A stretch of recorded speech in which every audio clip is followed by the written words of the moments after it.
ഹൈസ്കൂളിൻ്റെ മുമ്പിലാണ് ഇപ്പം ഉള്ളത് കേട്ടോ.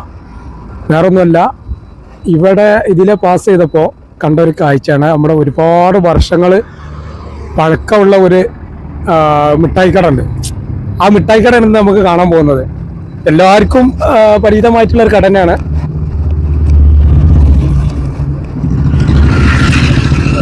ഇതാണ് ആ മിഠായിക്കട. അത് ഏകദേശം സ്കൂള് ഒരു 10-50 വർഷമല്ല. സ്കൂള് എത്ര വർഷം? 76 ഹൈസ്കൂള് പിന്നെ സ്കൂൾ തുടങ്ങിയത് 76 ഓണേക്കണം. പിന്നെ എന്റെ പേര് കുഞ്ഞാൽസൻ. കൊയ്തീൻകുട്ടി. ഓണർ, കച്ചവടത്തിന്റെ ഓണർ അയാൾ പഴയ കച്ചവടക്കാരനെ ഇവിടുത്തെ. ഏകദേശം നിങ്ങളൊരു ഓർമ്മയിൽ എത്ര വർഷമായിട്ടുണ്ടാവും? ഇവിടെ ഞാൻ തുടങ്ങിയിട്ട് ഒരു 50-ന്റെ അടുത്തുണ്ടോ? 48 വർഷം. ഞാനും തന്നെ ഒരു കച്ചവടക്കാരൻ മേലായിരുന്നു ഗുണാരിക്കല്. അവിടുന്ന് ഇപ്പം നിർത്തിയിട്ട് പാൽത്തൊല്ലം നിർത്തിയിട്ട് ഞാൻ 30 കൊല്ലം ആട് ചെയ്തു. ഞാനിപ്പം നിർത്തിയാൽ എന്റെ കൂടെ പഠിക്കുകയാണ്.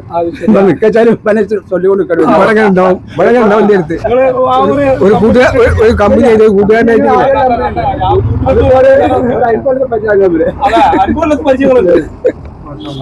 എന്തായാലും വളരെയേറെ വലിയൊരു കാഴ്ച തന്നെ കേട്ടോ. നമുക്ക് സ്കൂളിന്റെ, ഞാനൊക്കെ ഈ സ്കൂളിൽ പഠിച്ചു പോയതാണെങ്കിൽ പോലും ഒരുപാട് ഇവിടുന്ന് മിഠായും സാധനങ്ങളൊക്കെ മേടിച്ച് കഴിച്ചിട്ടുണ്ട്. പക്ഷെ ഇപ്പോൾ ഇതിന് പാസ് ചെയ്തപ്പോൾ കണ്ടപ്പോൾ വളരെയേറെ സന്തോഷം തോന്നി. ആ ഒരു കടയും അതേപോലെ വേറൊരു മോഡിഫൈ ചെയ്യുക, ഒന്നും മാറ്റങ്ങളൊന്നും സംഭവിച്ചിട്ടില്ല. അതുപോലുള്ള എല്ലാ മിഠായികളും ഇപ്പോൾ ഇവിടെ കിട്ടുന്നുണ്ട്. അപ്പോൾ പിന്നെ 40-48-50 വർഷത്തോളമായി ഇവിടെ ഈ സ്ഥാപനത്തിൽ ഇവിടെ ഇരിക്കുന്നത് പറഞ്ഞപ്പോൾ ഭയങ്കര അത്ഭുതം തോന്നി. പക്ഷെ അതെല്ലാം നിലനിർത്തി കൊടുക്കട്ടെ. ഏതായാലും നിങ്ങളെ രണ്ടാളും കൂടെ ഇപ്പോൾ സംസാരിക്കുമ്പോൾ എന്തായാലും വളരെയേറെ സന്തോഷമുണ്ട്. ഏതായാലും ന്യൂ ഫോർ കോട്ടക്കലിലൂടെ ഈ ചാനലിലൂടെ ഇങ്ങനെ 2 ആളുകളെ പരിചയപ്പെടാൻ പറ്റിയതും പരിചയമുണ്ട്. മുന്നേ ഇവിടെ സ്കൂളിൽ പഠിച്ചെന്നുള്ള പരിചയമുണ്ട്. പിന്നെ ഇതിൽ പാസ് ചെയ്ത് പോയപ്പോൾ കണ്ടപ്പോൾ ഇവിടെ നിർത്തി എന്നതാണ്. ഏതായാലും വളരെയേറെ സന്തോഷം നിങ്ങളെ പരിചയപ്പെട്ടതിൽ. വീണ്ടും കാണാം. എന്തായാലും പരിചയപ്പെട്ട സ്ഥിതിക്ക് അവരെ വെറും കൈയോടെ വിടാനേ നമുക്ക് താല്പര്യമില്ല. അപ്പൊ ന്യൂ ഫോർ കോട്ടക്കലിന്റെ വകയായിട്ട് ഒരു ചെറിയൊരു ഗിഫ്റ്റും കൂടി കൊടുത്തിട്ടാണ് നമ്മള് പോകുന്നത്. അപ്പൊ ശരി, എന്നാല് ഓക്കെ.